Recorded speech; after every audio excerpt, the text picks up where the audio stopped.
नमस्कार दोस्तों। आज हम आपको बिहार का महापर्व कहे जाने वाले छठ पर्व के बारे में बताएंगे।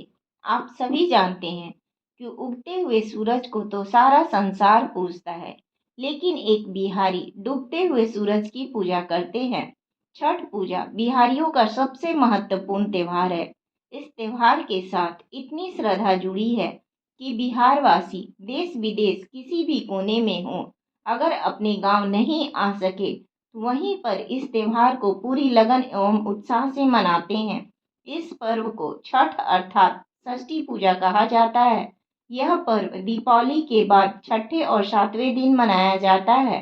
छठ पर्व कार्तिक शुक्ल पक्ष के षष्ठी को मनाया जाता है। दीपावली के बाद ही गेहूं की सफाई और धुलाई कर सुखाया जाता है। यह पर्व स्वच्छता का पर्व माना जाता है। इस कारण से किसी काम को बहुत ही सफाई का ध्यान रखा जाता है। गेहूं सुखाने समय महिलाएं गेहूं को धोकर एक साफ चादर पर वहीं धूप में बैठकर सुखाती हैं, ताकि कोई भी चिड़िया ना खाए और ना इसे जूठा करे। उस स्थान पर छठ पर्व का लोकगीत भी गाया जाता है। मरबो रे सुगवा धेनुका से सुगा गिरे मुरझाए।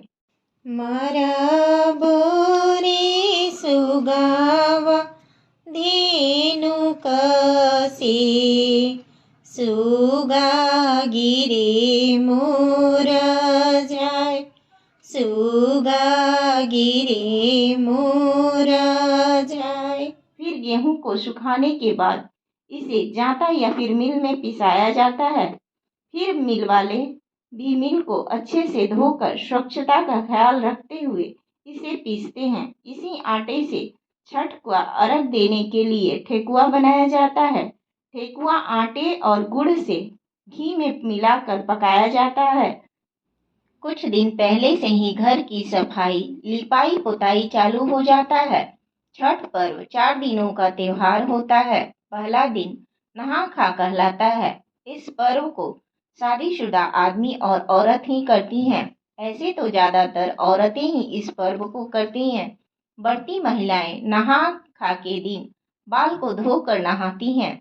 दिन में सहकर अरवा चावल का भात, चना दाल, कद्दू की सब्जी, पकौड़ी आदि सभी कुछ घी में बनाती हैं, जो कि सेंधा नमक में बनता है। बढ़ती महिलाएं खुद ग्रहण करके इसे प्रसाद के रूप में बांटती हैं। दूसरा दिन खरना कहलाता है। बढ़ती महिलाएं दिन भर उपवास रखकर संध्या के समय जमीन पर बैठकर पूजा करती हैं। सिंदूर से पवित्र चिन्ह अंकित करती हैं। दूध के से में चावल की और गुड़ की खीर बनाती हैं।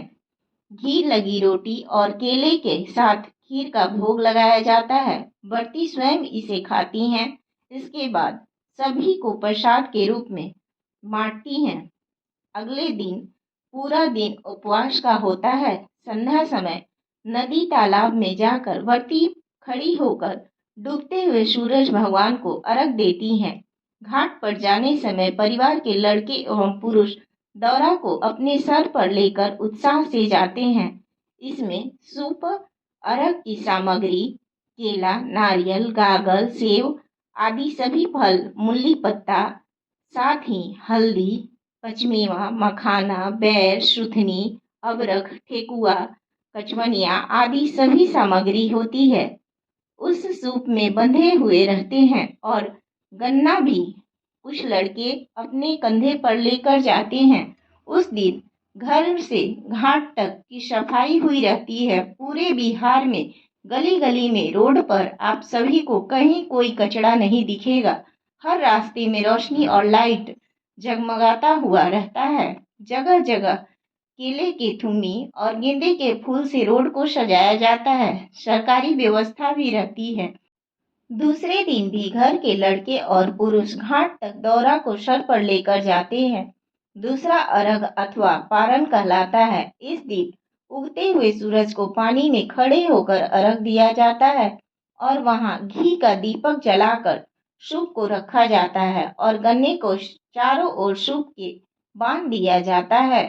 छठ पर्व पौराणिक ग्रंथों के अनुसार ब्रह्मा जी की मानस पुत्री सूर्य देव की बहन षष्ठी मैया इस व्रत में छठी मैया का पूजन होता है। ब्रह्मा जी ने सृष्टि की रचना के लिए स्वयं को 2 भागों में बांट दिया, जिसमें दाहिना भाग पुरुष और बायां भाग प्रकृति के रूप में सामने आए।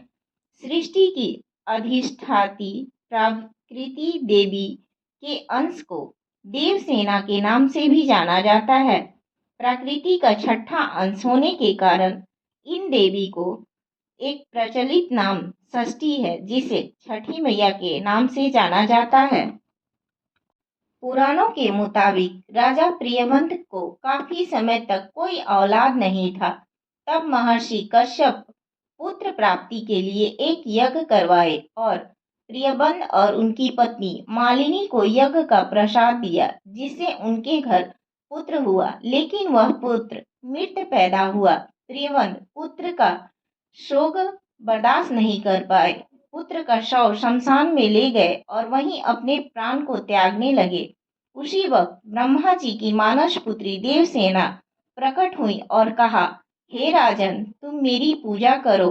राजा ने छठी मैया का व्रत किया और व्रत के बाद उन्हें पुत्र की प्राप्ति हुई। तभी से छठी मैया का व्रत करने लगे।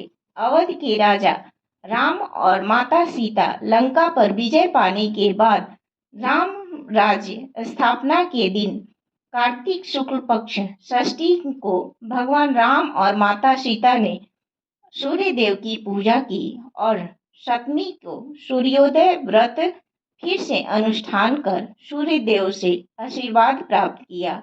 यह परंपरा आज तक चली आ रही है। प्राचीन काल से यह भी माना जाता है कि महाभारत के काल में सूर्य पुत्र कर्ण ने भी छठ की पूजा की थी। कर्ण भगवान सूर्य के परम भक्त थे। वह प्रतिदिन घंटों कमर तक पानी में खड़े होकर सूर्य को अर्घ देते। सूर्य देव और षष्ठी मैया का संबंध भाई बहन का है, इसलिए छठ के मौके पर सूर्य की आराधना फलदायी माना जाता है। इस बार 2023 इस छठ की पूजा का आरंभ 17 नवंबर को नहाखा, 18 नवंबर को खरना, 19 नवंबर को पहला अर्घ संध्या अर्घ, 20 को दूसरा अर्घ और पारण है। जय छठी मैया, जय माता, जय सूर्य भगवान।